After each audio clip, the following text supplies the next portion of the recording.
दोस्तों, अगर आप लोग भी बैंक ऑफ बड़ौदा का पैसे जमा करने वाले फॉर्म को भरना सीखना चाहते हैं तो आज की इस वीडियो में मैं आपको एक सही तरीका बताने वाला हूं कि इस फॉर्म को आप लोग कैसे भरेंगे बिना गलती से। तो दोस्तों, सबसे पहले हम शुरुआत करते हैं इस पेज से। दोस्तों, ये दोनों साइड से छपा हुआ होता है। अगर आप लोग इंग्लिश में भरना कंफर्टेबल समझते हैं तो इंग्लिश में भर दीजिए, अदरवाइज आप लोग हिंदी में भर दीजिए। ठीक है, तो अभी हम हिंदी में बताने वाले हैं। तो सबसे पहले हम ये छोटा हिस्सा भरने वाले हैं। एक बड़ा हिस्सा होता है, इसमें एक छोटा हिस्सा होता है। तो छोटे हिस्से में आ जाते हैं। यहाँ पर सबसे पहले आपको तारीख डाल देनी है। तो हम यहाँ पे एक तारीख डाल देते हैं, कोई भी तारीख डालने के बाद अब दोस्तों यहाँ पे आपको एक लाइन दिखती है शाखा में जमा की है। तो यहाँ पर आप लोग कुछ भी नहीं भरेंगे, इसको खाली रहने देंगे पहली लाइन को। अब दूसरे नंबर पे आपको दिख रहा है मेरा खाता शाखा में है। तो यहाँ पर भी आपको कुछ नहीं लिखना है। अगर आप लोग चाहें तो शाखा डाल सकते हैं। तो हमारी शाखा है बीसलपुर की, तो हम यहाँ पे बीसलपुर डाल देंगे। हिंदी में, हिंदी इंग्लिश दोनों में डाल सकते हैं, कोई दिक्कत की बात नहीं है। ठीक है, उसके बाद दोस्तों आपको यहाँ पे लिखा हुआ दिख रहा है पूरा नाम। तो आप लोग अपना नाम यहाँ पर डाल देंगे। जस्ट लाइक मेरा नाम है मासूम, तो हम यहाँ पे अपना नाम मासूम भर देते हैं। ठीक है, अब दोस्तों यहाँ पर आपको एक ही दो लाइनें दिख रही हैं, तो आप लोग एक ही लाइन में आपका नाम आ जाएगा, बाकी लाइन छोड़ दीजिएगा। उसके बाद आपको यहाँ पे लिखा हुआ दिख रहा है खाता संख्या। तो यहाँ पर आप लोग अपनी खाता संख्या डाल देंगे। ठीक है, जो भी आपकी खाता संख्या हो वो आप लोग यहाँ पे डाल सकते हैं। तो अभी हम ऐसे ही यहाँ पे अपनी रैंडम फिल कर देते हैं। ठीक है, आप लोग अपना खाता नंबर डाल देंगे।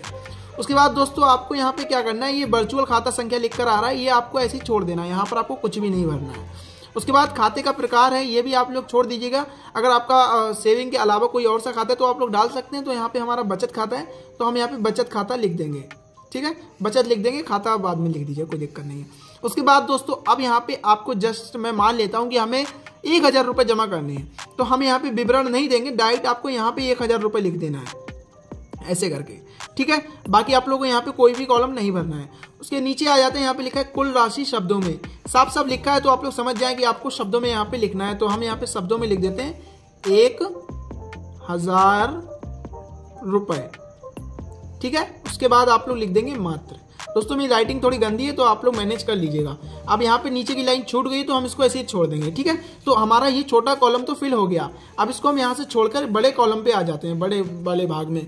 तो सबसे पहले यहाँ पे आपको अपनी तारीख डाल देनी है। ठीक है, तारीख जो भी आपकी हो वो डाल देंगे उधर। उसके बाद अब हम यहाँ पर आ जाते हैं, यहाँ पे लिखा है पूरा नाम। ठीक है, तो आप लोग पूरा नाम अपना वही डाल देंगे जो हमारा नाम है मासूम। नाम डाल देने के बाद अब दूसरे नंबर पे आपको दिख रहा है खाता संख्या। तो खाता संख्या आपको पता ही है, जो भी आपकी बैंक की पासबुक पे लिखी हो वो आप लोग यहाँ पे अपनी खाता संख्या डाल देंगे। तो हम यहाँ पे इसको ऐसे ही फिलअप कर देते हैं। ठीक है, अब दोस्तों यहाँ पे वर्चुअल खाता संख्या फिर से आ गया, इसको ऐसे ही छोड़ देना है, आपको नहीं भरना है। उसके बाद खाते का प्रकार यहाँ पे बचत खाता डाल दीजिए, वरना आप लोगों ने इधर डाल ही दिया है तो आप लोग यहाँ पर छोड़ देंगे, तो भी कोई दिक्कत की बात नहीं है। अब आ जाती है सबसे जरूरी चीज इस फॉर्म की, जो कि आप लोग को बिल्कुल सही से भरना है। दोस्तों यहाँ पे आपको लिखा हुआ दिख रहा है चेक जमा। तो इतना जो कॉलम है वो आपको कुछ भी नहीं करना है। जब आपका चेक होगा तो आपको यहाँ पे भरना पड़ेगा, वरना आप लोग इसको ऐसे छोड़ देंगे। बात आ जाती है यहाँ पे नगद जमा में। तो दोस्तों यहाँ पे आपको लिखे हुए दिख रहे हैं नोट। तो हम मान लेते हैं हमने 1000 रुपये जमा किए हैं, तो हमारे पास कितने के नोट हैं वो हमें यहाँ पे भरना है। तो हो सकता है कि हमारे पास 500 के 2 नोट हों, या 200 के 5 नोट हों, या 100 के 10 नोट हों। तो जितने भी नोट आपके पास हैं वो आप लोग यहाँ पे नोट, जैसे हम मान लेते हैं हमारे पास 100 के नोट हैं, तो 100 के 10 नोट हैं तभी तो 1000 होंगे। तो 100 के आगे हम अपने 10 नोट यहाँ पे लिख देंगे। यहाँ पे नहीं लिखेंगे, पीस में आप लोग लिखेंगे। ठीक है, तो यहाँ पे 100 के आगे हम 10 लिख देंगे। अब दोस्तों 100 के हमारे 10 नोट है, तो हमारे कितने हो जाएंगे, 1000 रुपये हो जाएंगे। ठीक है, ऐसे करके आपको फिल करना है। अगर मान लेते हैं हमारे पास 500 के 2 नोट होते तो हम यहाँ पे 2 पीस लिख देते और यहाँ पे आप लोग 1000 लिख देते।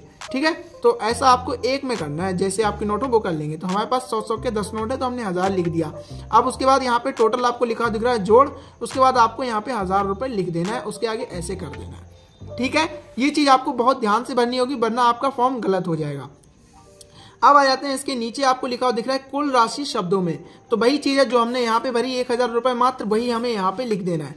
तो हम यहाँ पे हिंदी में लिख देते हैं 1000 रुपये और उसके आगे लगा देंगे मात्र। ठीक है, मात्र लगा सकते हैं, इतनी बड़ी प्रॉब्लम नहीं है। अगर नहीं लगाना चाहते कोई बात नहीं है। उसके बाद यहाँ पे लिखा है पैन, यदि नकदी जमा राशि 50,000 से अधिक है। आप लोग 50,000 से अधिक जमा कर रहे हैं तो आपको यहाँ पे पैन नंबर लिखना होगा। अगर आप लोग कम जमा कर रहे हैं तो आप लोग यहाँ पे ऐसे ही छोड़ देंगे।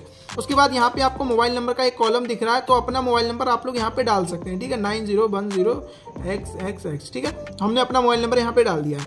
इसके बाद ये भुगतान का हेतु क्या लिखा है, आप लोग इसको छोड़ देंगे, इसमें कुछ भी नहीं भरना भरना है, बाकी यहाँ पे नीचे कुछ भी नहीं भरना है, इसको ऐसे ही छोड़ देंगे। ठीक है, ये 2-4 चीज़ें भरी जाती हैं, सब चीज़ नहीं भरी जाती है। अब यहाँ पे लास्ट हमारा जो पेज रह गया, लास्ट जो लिखने को रह गया वो है जमाकर्ता के हस्ताक्षर। अब दोस्तों जमाकर्ता के हस्ताक्षर जरूरी नहीं है कि आप लोग अपने ही हस्ताक्षर करें, आप ऐसे कर देंगे तो भी आपके पैसे जमा हो जाएंगे। ठीक है, जमाकर्ता के हस्ताक्षर की कोई वैल्यू नहीं होती है पैसे जमा करने के टाइम पे, पैसे निकालने के टाइम के आपके साइन मैच किए जाते हैं, वैसे कुछ नहीं किया जाता है। दोस्तों ये था एक प्रॉपर तरीका जिसके जरिए आप लोग अपने बैंक ऑफ बड़ौदा का पैसे जमा करने वाले फॉर्म को भर सकते हैं। आई होप इस वीडियो से आपको जरूर इन्फॉर्मेशन मिली। वीडियो को लाइक करें और चैनल को सब्सक्राइब करना ना भूलें। मिलते हैं एक न्यू वीडियो में।